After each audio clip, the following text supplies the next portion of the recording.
That's 22422 is our SMS line. If you're online, please use the hashtag Opinion Court as one word. It allows us to track your conversation. I'll introduce my guests to you and reintroduce our twin topics. To my far right is Edward Kisiangani. He's our resident political analyst. Next to him is Ndindi Nyoro, who's also a political analyst. And on my left, Herman Manyora, he too a political analyst. The twin topics we are discussing this evening: which way for Kalonzo, and is Sonko's goose cooked? But we're going to start with the issue surrounding the NASA coalition. And let me begin with you, Manyora.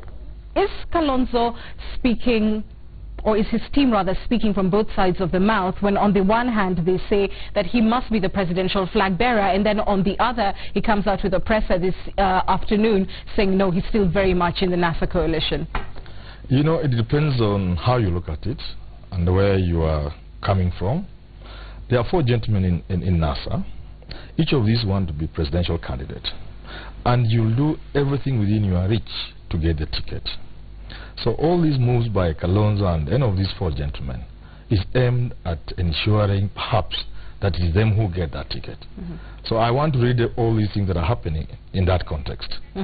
I think also Kalonzo pushing harder than he has been pushing is perhaps to remove the tag of maybe a coward or a person who is not quite focused. And you know, Raila is not in town.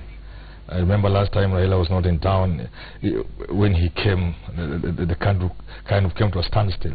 So I think well, that then doesn't remove the tag of a coward. No, when you hit hard, to be out of town. He's now hitting harder than he's ever hit before.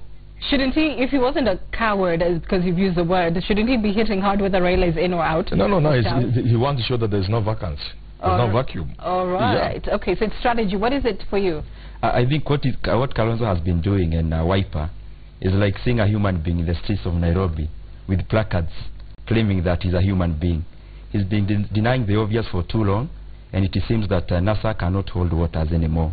But again, I think those are just tactics to raise the bargaining power, because politics is competition. And as the Prof said, there are four gentlemen, each of course chasing the ticket for the presidential ticket. And I think what Kalonzo is doing is just tactics to raise the stakes so that he can be more preferred. What is your thoughts, Prof? Is there real strategy behind this, or is Kalonzo's team bluffing? I think as an individual, Kalonzo has a right to campaign the way he wants. This is a coalition, it's not one political party. And he hopes that he becomes the preferred candidate. But in doing so, the people who are so annoyed with Kalonzo are people within the coalition who have what you call a common narrative, that there cannot be another presidential candidate apart from themselves. In fact, most of the complaints that are coming to the way of Kalonzo are coming from the wing of ODM. Because according to ODM, they think that Kalonzo is disruptive. He does not want the coalition to stand. And you know, this narrative is running through that for NASA to stand, probably Raila Odinga should be the presidential candidate. This is what spoils things. But if they allowed him to campaign, already there has been an ODM meeting several times, and they have declared Raila Odinga as their presidential candidate. Nobody raised eyebrows. So if Kalonzo Musyoka has also done the same, why should anyone raise eyebrows? Why should they raise eyebrows? This is the kind of intolerance that you get in our politics. And so when they see Kalonzo, they think he is ruffling with feathers. I don't think that he has done anything wrong. But and if NASA thinks that the only way that they can go to an election in a credible way is to have one presidential candidate who is already preferred presidential candidate, then they can as well forget about it. Because I don't think that the Kenyans are now so intolerant that they can only look at things in one way. Hold that thought, because there's a flip way of looking at it. If Raila has, and his team have often been saying that, he's a presidential flag bearer and Kalonzo is doing the same, then what do you think is Musalia Mudavadi's calculation? Why are we not hearing the same sort of agitation from him? You remember, I can even chip in on that. Yes. You see, just a few moments ago we heard about the 2013. The 2013 agreement between Kalonzo and Raila Odinga. Should it be honored? And I don't know the details, but they say that from the beginning, they agreed that Raila would go for 1 term. And then, after 1 term, Kalonzo takes over. But then Raila has a limit. Not 1 term, he would vie in that round. And then no, they say that if they were confident that 2013 and they would have Raila winning the election. And when he wins the election, he would then 2017 leave it to Kalonzo. And this didn't happen. He didn't win the election. But you see, this is what Wiper is saying. Yes. That through the back door, one side of the coalition is sneaking in clauses which are not there, that it was predicated on an election win. You see, the problem in this whole scenario is lack of political values that make people go for elections. What is happening in NASA is politicians who think about themselves, but they're not talking about the values. Do you care who helps you pursue certain values? What you care about is if the values are dominant more than individuals, then you can say, this fellow associates with these values, let's vote for him. But now the problem is each one of them is a tribal kingpin. And so the tribe is looking forward to having their own. If you remember how Kalonzo was being, cheered, I think yesterday or today, when he was in some meeting, and then Wavinya and Ndedi said that, look, we as the Kamba have said that we rally behind you. And in the meeting was Hassan Omar. You see that? They even forgot that Hassan Omar was there and they were talking about the Kamba thing. So let's listen to what Wavinya and Ndedi had to say. Yes. So it was a Kamba affair. Let's listen. And our option 1 is Kalonzo, option 2, Kalonzo, option 3, Kalonzo, option 4, Kalonzo. We can assume option 5 as well, right? Even option 100. Okay. Tell me about Musalia. Why are we not hearing the same kind of agitation from his side if really it's a question of upping the stakes? Shouldn't he be doing the same? Of course, each one of them is doing it, except it's a question of style. Each man has their own style. Nobody is not known for being very aggressive in terms of being dramatic about things, but he gets his thing done. A lot was said about Kibaki, but he finally became the President of the Republic of Kenya. So each one there has their style, and I don't think that would reduce his chances of clinching the ticket, because he's not as pushy or as dramatic as, say, Raila or as Kalonzo is trying to be. Again, it's also a question of the kind of push each of these guys is getting. Let's look at Kalonzo, for example. There are people who are hanging on his coattails in order that they may up their chances. Take somebody like Oman against Joe. He knows if Kalonzo Musyoka would be the candidate, then definitely he could stand a chance of governor. Otherwise, in the absence of that, he cannot be. But Prof, you can go on and look at these others. I think there's less pressure from Salim Davadi's side, and therefore he can afford to do things a little bit differently. I think the problem with the entire NASA conglomeration is that they lack any common agenda.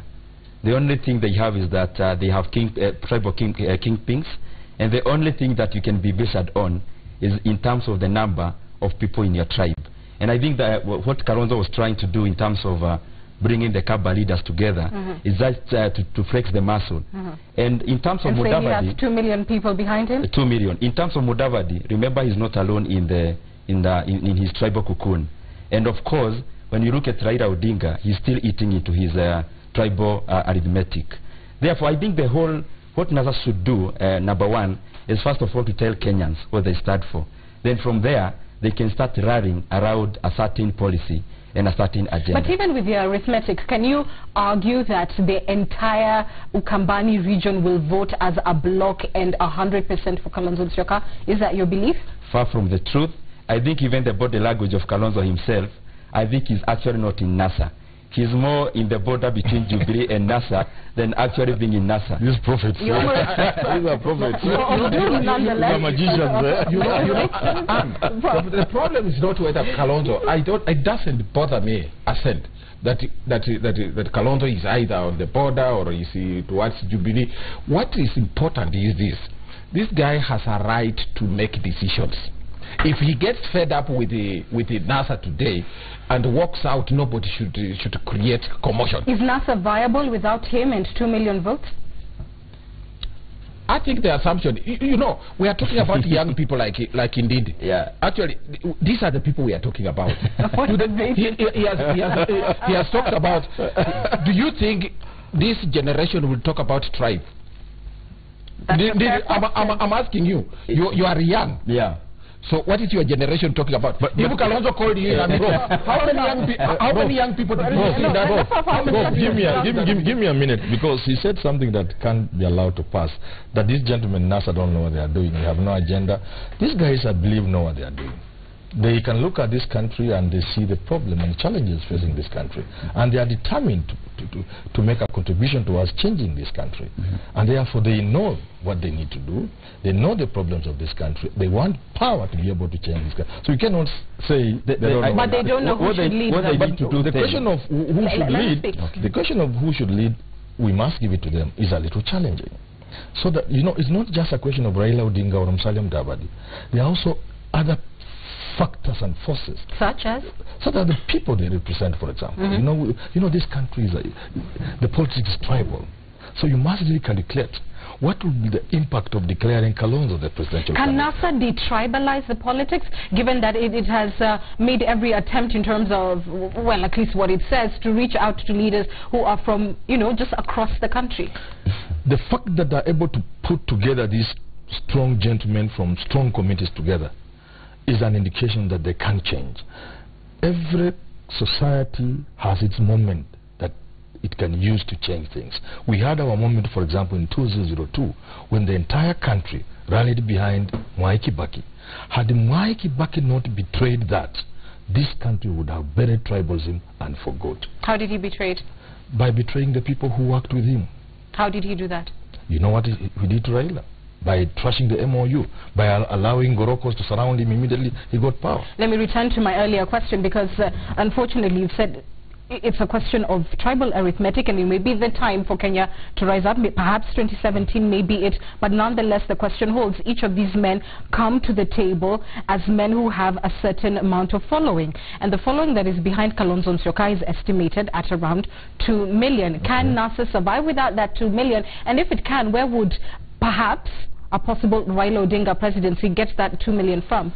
The fact is simple, that without unity, you cannot remove Uhuru Kenyatta from power. A sitting president is not a man you approach feebly and remove from power. You need unity. And that unity will be highly compromised and punctured if either Musalia Mudavadi or Kalonzo Musyoka was not part of this. Do you see this angling by Kalonzo to be a display of what some may call a return to watermelon tendencies? I think so, but even going to that... You think so? Yeah, even going to that, I think NASA United versus Jubilee the way it is, Jubilee still has more than 50+1. And therefore your question about 2 million Kalonzo voters, I think NASA minus Kalonzo, that is 250+1. That 250+1 has been interrogated, because we are on national television. We should not lie to Kenya. On Jubilee side, respond to that before NASA without Wiper and without Kalonzo, I think Jubilee we already have more than 65+1. Let's get it this. Let me explain this. I want to please just give me a minute. Just give me a minute. Give me a minute. They say people say they can get 70%. If you are in this country in the year 2002, you saw how anti-Kanu and Moi this country was. Yet Uhuru Kenyatta managed 38%. Kibaki got around 62%. So when you talk of 65, I can forgive you, you are young.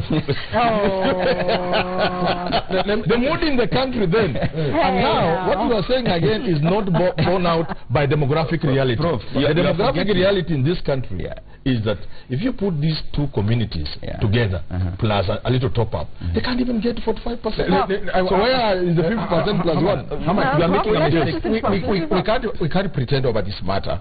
Anne has mentioned something very toxic, that Kalonzo Musyoka has the watermelon tendencies. Something so? Yes. She didn't say so. She said something related to that. Something so. Yes. She's right here. Yes. Let me tell you this. The feeling in some sections of NASA is that Kalonzo Musyoka wants to portray them because he's a watermelon. And he likes it. Name one person in NASA who does not work with the Jubilee and who does not talk to the president. Them. Are Are you asking me? Yes. Even Ahmad was. I don't know. I don't know. I assume that but you these all are Kenyans. They should work together. Exactly. These are Kenyans.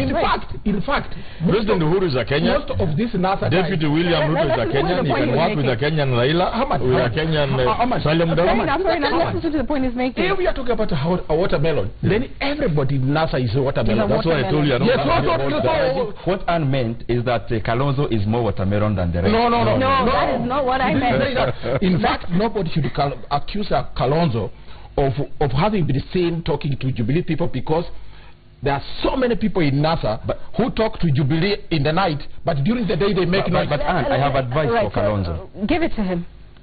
I think Kalonzo and his supporters, looking at the body language and the way they are being treated in NASA, I think they are welcome in Jubilee, because what Kalonzo stands for and what he wants to do for his people, I think Jubilee has already done. What can Jubilee offer? He wants to be the president of the republic. Jubilee already has its top 2 lineup. We must shift from seats who is getting what and shift to what are the voters getting. Kalonzo supporters, they want electricity in their villages.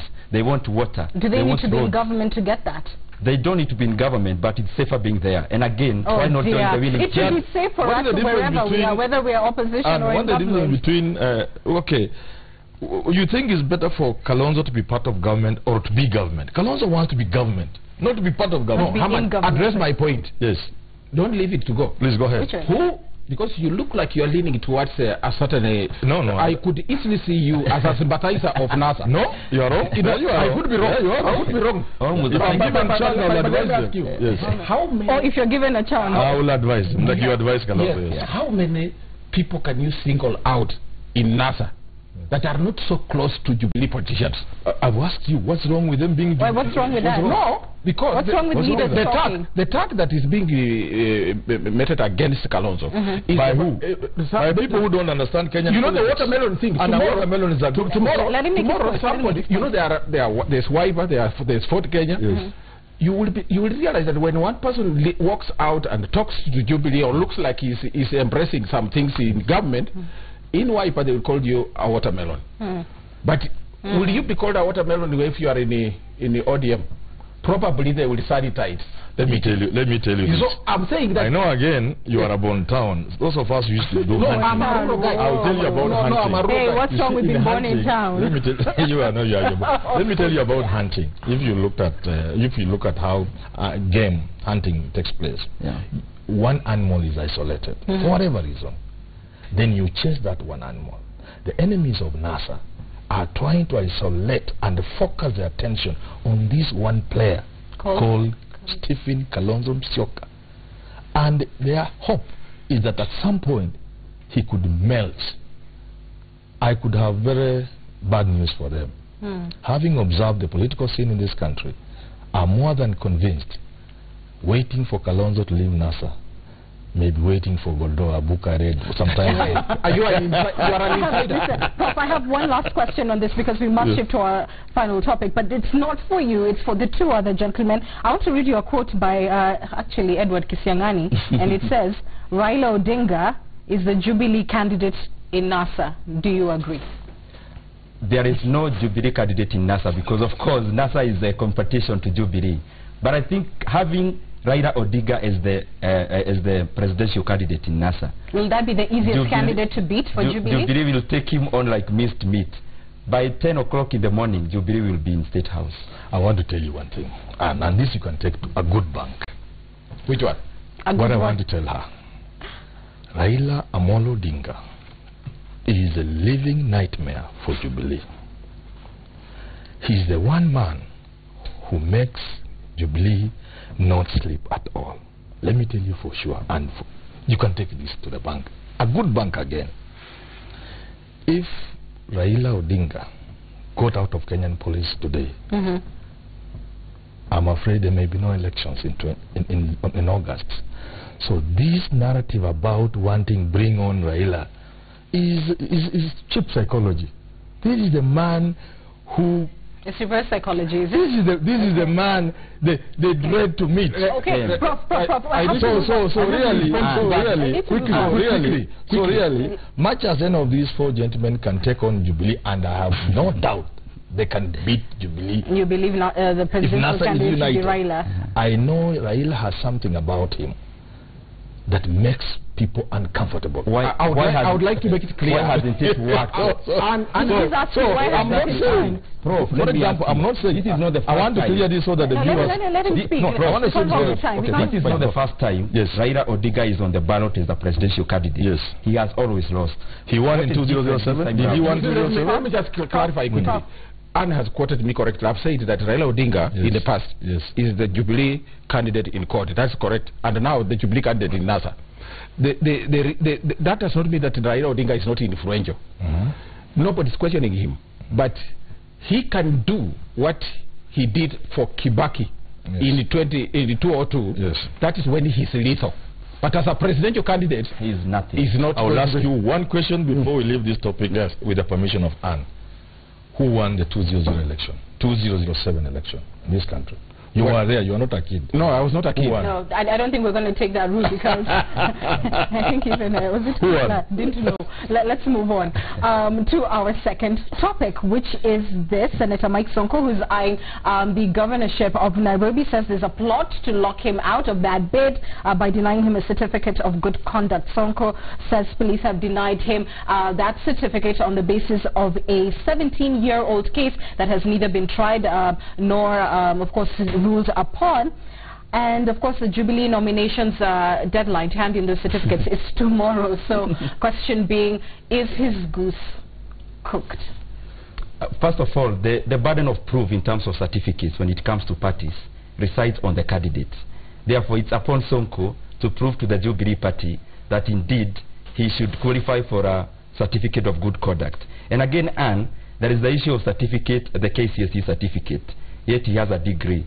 Of course, you cannot start saying this cup is black, yet everyone can see it's white. Just produce a certificate and then we end the debate. I think that is my advice to Sonko. Instead of all this back and forth, it is about certificates. Then where is it? Just prove it, bring it on the table. Do you believe there was a bid, there is a bid to lock him out? And if so, who benefits the most from it? He has various enemies. He has, well, Peter Kenneth, who's really eyeing that seat. There's Evans Kidero, who wants to retain the seat. Prof. I think the timing is wrong. Because you can even ask that this guy has been allowed to go to parliament all this time, 2010. He has also been allowed to run as senator. And why are they asking for the certificate now?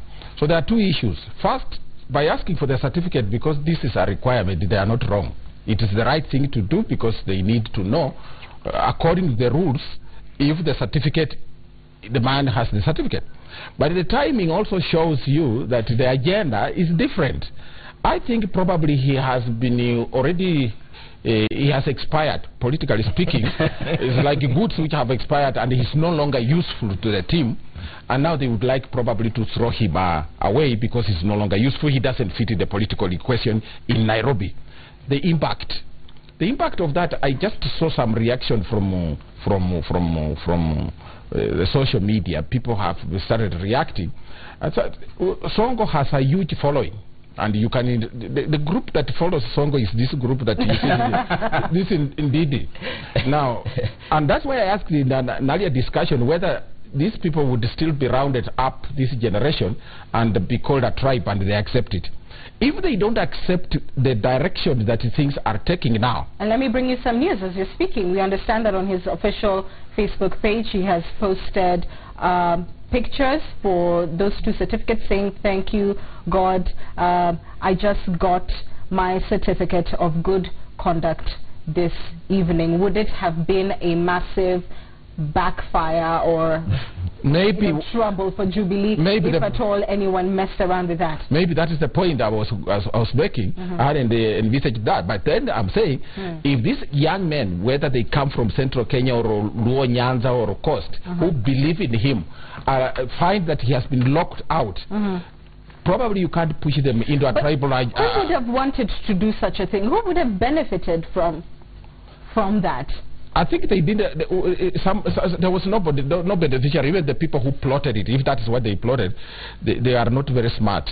But we have seen him still suffer a bit of a blow this evening, to the extent that some of his key, what would you call them, friends in the Nairobi, Team Nairobi, seem to have shifted alliance, such as Sakaja Johnson, who presented his nomination papers for the Senate position, accompanied by MPs who have been backing Peter Kenneth's gubernatorial bid. What do you think of that? Does that still damage Sonko's chances? And the MPs, I understand, are 12. Right. Kind of to mean that the Jubilee is kind of decided against Sonko. I don't know what's happening. I don't know what games there are. Certainly there are games, but I do know one thing. And this is that it is only Sonko who can beat Kidero. Oh. You try anybody else? What's in the session? As you said, by 10, Kidero will be... I want to by 10 he'll be back? Yeah. I want to make it very clear. Right. And the reasons are also clear. There is no one within Jubilee as a party who is against Sonko. Seeing 12 MPs backing Kenneth is not a matter of who is against Sonko. It is a matter of who is for Kenneth. And clearly, Professor, you know very well that Nairobi deserves the kind of leadership that a stature of Peter Kenneth will bring on board. He has a track record. We have seen what he did in Gatanga. We neighbor them. I'm from Kiharu. Therefore, I think it's time that we open our eyes, even as young guys and young people, and even those who reside in Nairobi, and give Nairobi on the heart of a person who can actually deliver. You know, it is true that he may be a good guy. Jim Nambaru tried it, and I could see with this is considered it done.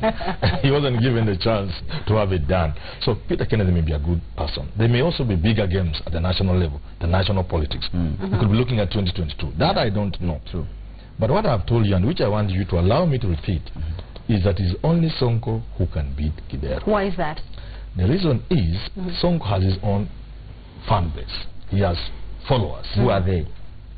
You said you're not one of them. Maybe you don't live in Nairobi. You don't live in Nairobi. Maybe you don't live in Nairobi. And I know young people. Welcome to Nairobi, and this is how Nairobi is. This is how Nairobi is. First of all, on his own, whether party or not, he has his following, for good or for bad. Prof. Number two, he will then also get the Jubilee votes. But finally, to tip, because Nairobi is 50-50 in favor of NASA and the Jubilee, to tip it in his favor, the Kamba NASA vote will definitely. But I want to make an interjection. Yes. I am very disappointed with Peter Kenneth.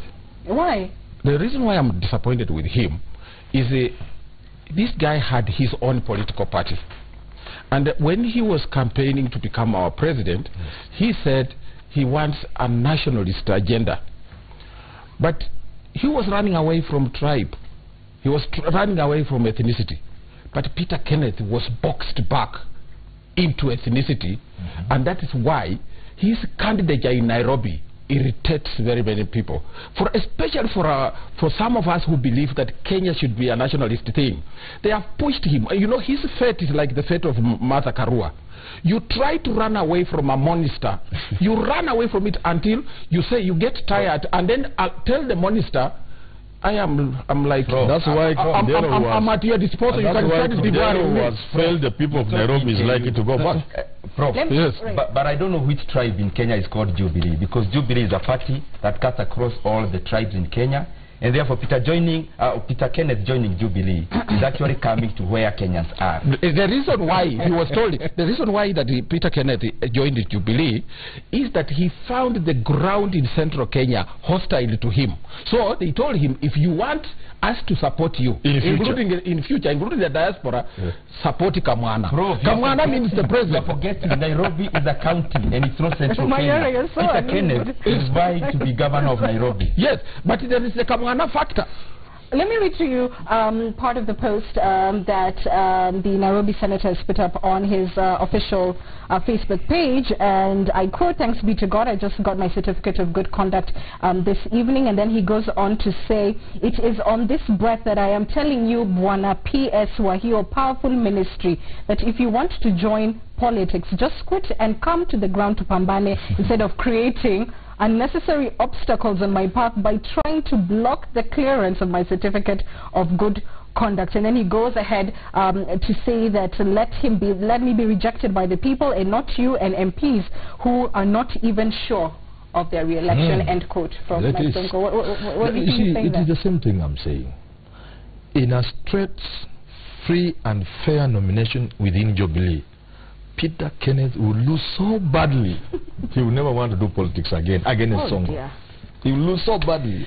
This is the fact. I'm not saying Sonko will be the best governor. Can the two work together? Is there any equation in which you see Peter Kenneth and Sonko being the the two running for the Nairobi top leadership? Who do you think should be at the top? So long as well, you said Sonko already. I'm not that I say Sonko is a good man. I'm just saying Nairobi politics and saying he could win. He's the one who could beat Kidero. Do you see him conceding to work with Peter Kenneth, and would such a ticket also beat Kidero? I don't think it is feasible, because how would you move from being senator to being somebody's deputy? Seeing as it were, deputies are people who work in the shadows, who are really nothing. I don't think, and by his own nature and his own style, do you see Sonko being somebody's deputy? He doesn't play second fiddle. No, he can't. So somebody is going to be slaughtered very soon. He can't. Oh dear. Yes, in fact, between Peter Kenneth and Sonko, now that Sonko has the certificate, he is not done with Jubilee yet. If there is a group that feels he should not be governor, they will fix him when it really matters. He's going to have really some little pain when he can't move away to another political party. And then they remain. Will they win? Who? Will they win those after fixing Sonko? Don't tell me about Kidero. Possibility. Don't tell me about Kidero, because this city is in a mess also. This city is in a mess. It's in a mess. So don't tell us about Kidero. Kidero has not delivered. Yeah. Yet Kidero has friends in very high places, round and above. And all these games could be aimed at messing the Jubilee chances so that Kidero goes back. It will be a shame also for the Nairobians.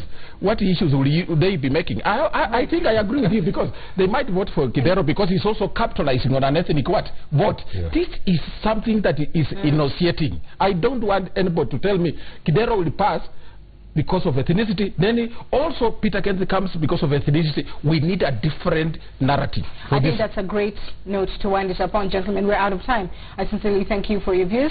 Thank you for coming on your first time to the show. Thank you very much. Thank you. We're back with the business after this. How did it go? Prop, shake my hand. Come on now.